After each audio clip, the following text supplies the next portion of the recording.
Good evening, good evening. I hope you all are having a fantastic Friday evening. We are going to dive into a very busy weather pattern that's going to be taking hold as we head through the next couple of days. First Alert Meteorologist Patrick Pete here with you. We are talking about three First Alert weather days as we march through the weekend. Now, keep in mind, we had a cold front move through the area today. It was dry. We didn't get much rain, maybe a stray sprinkle in the mountains. I didn't really see much of that either. The bigger story today has been the wind and the cold air that has started to build in. The winds are starting to relax a little bit, and they're going to continue to reduce as we push through the overnight. I think our more aggressive period for weather will arrive as we head into the second half of the weekend. And admittedly, I think Sunday is going to be a very low impact first alert weather day. It just doesn't look like there's enough moisture around Sunday for everybody to get some. So if you have any plans on Sunday, I would not cancel those plans. I would not, just because the rain chances look pretty minimal for your Sunday. But what we are tracking is rain that's going to be moving through the area very early on Monday, and then cold air starts to filter in on the backside of that. And that's going to lead to some very, very frigid air being in place as we get into your Tuesday. Tuesday is really the beginning of that much colder pattern that's going to be dominating the forecast for the rest of next week. So lots going on here, and those wind chills Tuesday are going to drop into the teens. We'll dive into all of that. I want to get you prepared for this evening because I realize some folks are going to be getting out and about. It's Friday night. Temperatures are trending colder. Yeah, we're falling back into the 30s over the next few hours, and then eventually into the 20s as we kickstart the day tomorrow. So it will be a colder start to your Saturday morning than what we experienced today. We're talking about 29 degrees for the start of the day in Atlanta. Same for Athens, 26 in Canton, 25 in LJ. So it's going to be cold. Everybody's going to need thicker jackets as we start off the morning, and that's going to be a theme of not only tomorrow, but the next 7 days. I can't stretch. We got into the 50s today. I don't expect us to get into the 50s for the next 7 days. Temperatures are going to eventually get into the low 40s tomorrow afternoon at around noon, and then if you're lucky, we get into the mid 40s. And Saturday is going to be the better of the two weekend days, but neither of them are terrible. Keeping in mind there is a first alert weather day for Sunday, and here's why we're dialing back on the impacts, because a lot of the guidance has just been trending with a drier solution for Sunday. You head out to church Sunday morning, it's going to be cold, but it's going to be the same type of cold that we're dealing with right now and same type of cold that we're going to be dealing with tomorrow. Maybe a spotty shower earlier in the day across the North Georgia mountains on Sunday, but the better chances for rain will start to build as we head into the evening hours. Here's a look at the 7 o'clock timestamp, and you can see that there is a scattering of showers across the area. If you do have some dinner plans, I'd probably have the umbrella nearby, but I wouldn't cancel any of those plans. I don't think anybody's sitting outdoors right now anyways, to be frank. It's just a little too cold for that, right? But the scattered rain does move through the area as we push into the overnight hours. So folks that are working third shift, this is going to impact you. And for everybody else who's just going to be sleeping, that rain is going to wake you up on your rooftop. So scattered showers likely through the early morning. By around 7 o'clock, it does appear that the bulk of the rain is out.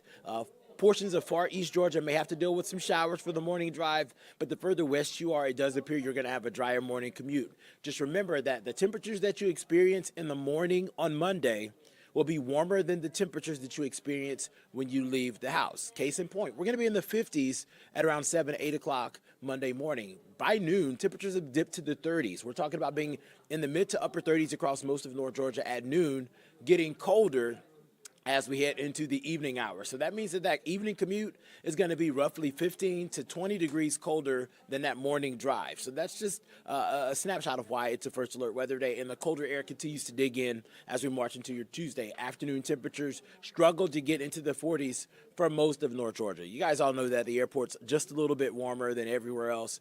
So we're going with 41. But that means that a lot of the suburbs are only going to top out in the upper 30s, and that's the maximum temperature. That means that it's going to be colder than that all day. And you can see that we hang out in that territory through the rest of the week, so it's just not going to be the best feels.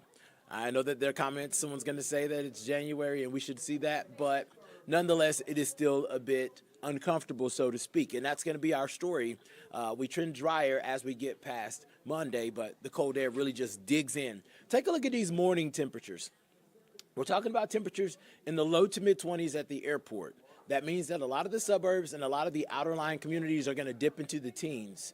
And specifically Tuesday morning and Thursday morning, The winds are going to be a little bit breezy, gusting 15 to 20 miles per hour. So I know we don't like talking about wind chills, but we have to, right? Because that's what your body's going to feel when you're walking to the car, right?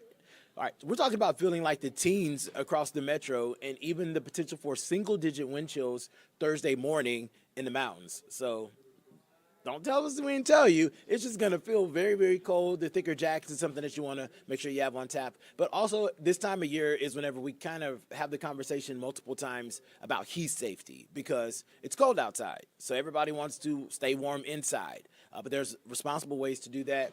You know, just so far this winter, we've done tons of stories about apartment buildings that have caught on fire, homes that have caught on fire, and some of those have been to other issues, but some of them have been due to how people are choosing to heat and stay warm. So we want to make sure that we're not plugging space heaters into those extension cords or any kind of device that isn't directly into the socket. If it's not plugged directly into the socket, it's unsafe. So it sounds elementary, but this could save your home. It could save a life. So we want to make sure that everybody's staying on top of that. Alrighty, now that we've gotten the basis of the 7-day forecast covered, you've seen it going around on social media, right? Day 8, day 9, potentially day 10, the potential for there to be wintry mix in the forecast. And all eyes are on what's happening, right? But I'll dive into the science. There's going to be an area of low pressure that develops in the Gulf of Mexico. A lot of the models are split on when the low develops and where it goes. And both of those things are critical, right? Because we have that cold, very, very cold air mass in place. The quicker that low develops, the more likely it is to actually track to the south and east. That red line is going to be the American model. The GFS, I don't know how you've heard of it, but you probably have heard people say the American model. That model, typically, I'll be honest, it's one of the more aggressive models when it comes to winter weather, just in my 15 years of experience in forecasting. It's typically more aggressive with winter systems, right? So guidance is hinting, at least with that model and a couple of its allies, that this low is going to develop sometime over the next few days, closer to day 5, day 6, and then track across the Gulf of Mexico, south of Louisiana, and then eventually move inland into Florida, and then eventually hang out off the coast of North Carolina. If the timing of that is right, which would have this system developing and then moving across South Georgia sometime around next Saturday, Sunday, then that would lead us to have at least a better potential for more folks to see a little bit of wintry precipitation, right? Some of the other models, another cluster of models that personally I typically trend with when it comes to winter weather events, they're delaying the development of this low. And that's going to be that white line that you see, the white arrows. It has it developing, I'd say sometime around next Saturday, next Sunday, but like developing in the Gulf of Mexico and lifting northward around the 13th of January.